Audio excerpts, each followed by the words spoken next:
First, put half a cup of rolled oats into a blender.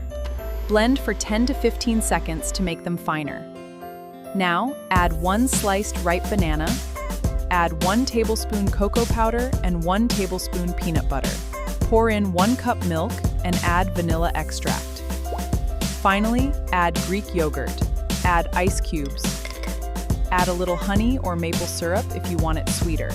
Blend on high for 45 to 60 seconds until completely smooth. Pour it in a glass and garnish with some slices banana and shaved dark chocolate.